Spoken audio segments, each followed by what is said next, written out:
बिस्मिल्लाहिर्रहमानिर्रहीम। अज़ीज़ तलबा, आज हम लोग कोऑर्डिनेशन नंबर पढ़ेंगे। सॉलिड के एटम्स, आयन्स, मालिक्यूल्स जब दूसरे एटम्स, आयन्स या मालिक्यूल के साथ अटैच हों, जुड़े हुए हों, कितने जुड़ सकते हैं, कितने उसके साथ अटैच है, उस नंबर को कोऑर्डिनेशन नंबर कहते हैं। अगर हम क्रिस्टल सिस्टम की बात करें तो हम लोग लैटिस या क्रिस्टल लैटिस पे हम पहुंचे थे। हम लोग अगर इन लैटिस पॉइंट को एक क्रिस्टल में डिस्कस करें, उसके मुतालिक देखें, तो ये जो कॉन्स्टिट्यूएंट पार्टिकल्स हैं, एटम, आयन्स या मॉलिक्यूल्स जिससे ये सॉलिड बना है, वो इन पॉइंट्स पे जिनको लैटिस पॉइंट का है, उनके साथ एक ख़ास अटैचमेंट है बाकी वालों की, और वो फिक्स हो जाते हैं। जितने कॉन्स्टिट्यूएंट पार्टिकल्स उन लैटिस पॉइंट के साथ अटैच है, सो जस्ट से कि लैटिस पॉइंट जो है वो एक स्फेरिकल बॉल है, हार्ड बॉल जिसको कह सकते हो, स्फेरिकल बॉल। उसमें अगर हम हार्ड बॉल्स को एक जगह पे पैक करें तो जितने हार्ड बॉल्स किसी सेंटर वाले हार्ड बॉल के साथ कोऑर्डिनेट करते हैं, इन कांटेक्ट होते हैं, उसको कोऑर्डिनेशन नंबर कहते हैं आयनिक सॉलिड्स का। तो कोऑर्डिनेशन नंबर जो है वो पर्टिकुलर आयन का, वो पॉजिटिवली आयन्स जो एक आयन को सराउंड करते हैं उसके साथ अटैचमेंट जाहिर करते हैं, और जितने नेगेटिव के साथ पॉजिटिव हो, जितने पॉजिटिव के साथ नेगेटिव हो, उसको कोऑर्डिनेशन नंबर कहा जाता है। इसमें कुछ एग्जांपल्स हैं। जैसे हमसे हम लोग ये कहें कि in the case of sodium chloride the coordination number of sodium is 6 and that of chloride is also 6, क्योंकि ये क्यूबिकल स्ट्रक्चर है। In case of caesium chloride the coordination number of both ion is 8। In case of zinc sulfide, copper chloride, cuprous chloride and mercuric sulfide, coordination number is 4. अब हम अगर calculation करें number of particles की एक unit cell के अंदर, तो उसके लिए एक तो चीज़ें जो है उनको हम जहन में रख के हम उनकी कैलकुलेशन करेंगे। ये ऐसे ही है कि जब हम एक यूनिट सेल को एक्सप्रेस करते हैं या यूनिट सेल को हम देखते हैं, तो जिस यूनिट सेल को अगर हम इस क्यूबिकल फॉर्म को देखें तो इसके जो कॉर्नर पे जो एक स्फेरिकल बॉल है वो एक्चुअली 1/8 एक जो आपका यूनिट सेल है उसमें इन्वॉल्व है।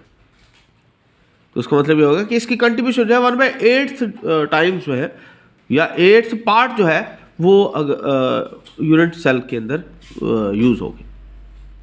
इसी तरह अगर हम एक और देखें इसी क्यूबिकल फॉर्मेशन में ही सोडियम और क्लोराइड की अगर देखें, तो क्लोराइड जो है उसकी वो साइज़ बड़ा है, सोडियम जो है वो उसका साइज़ छोटा है। वो उन दो क्लोराइड्स के दरमियान एक सोडियम आएगा, फिर इन दो सोडियम के दरमियान एक क्लोराइड आएगा। इसके जो कॉर्नर्स हैं इनको हम 1/4 जो है उसको एक्सप्रेस करेंगे। ये लैटिस जो है उसमें ये कंट्रीब्यूट हो रहे हैं। उसके साथ ही अगर हम ऐसी हम क्रिस्टल को देखें जो फेस सेंटर्ड क्यूब है, उसमें अगर पर्टिकुलर जो पार्टिकल एट द सेंटर होगा of the face of the unit cell is shared by 2 units. In the lattice cell it contributes only half to the particular unit cell. इसका मतलब ये होगा कि फेस सेंटर्ड की जो face centred atom होगा उसकी कंट्रीब्यूशन कुछ और है, जो कॉर्नर पे होगा, जो उसके अंदर है, उसकी कैलकुलेशन मुकम्मल तौर पे यही होगी। तो इस तरह ये यूनिट सेल जो है 1/8 multiplied by 8 plus 1/2 multiplied by 6 is equal to 4। ये 4 एटम जो है वो सोडियम के और 4 जो है वो क्लोराइड के, वो एक पर्टिकुलर ज्योमेट्री क्रिएट करते हैं।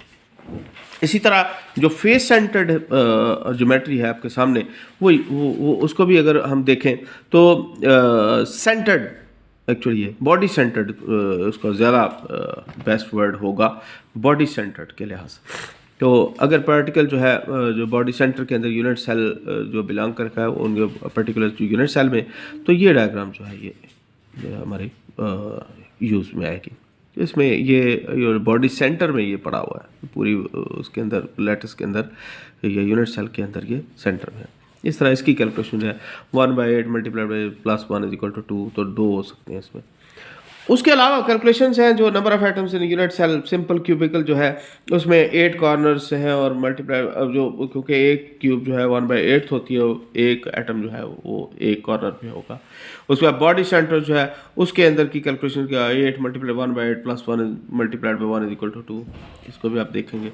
फेस सेंटर्ड में इसी तरह ये मुख्तलिफ आएगा कि फेस जो है वो 6 होते हैं, तो 6 के साथ हाफ के साथ उसके मल्टीप्लाई 4 एटम्स हो गए।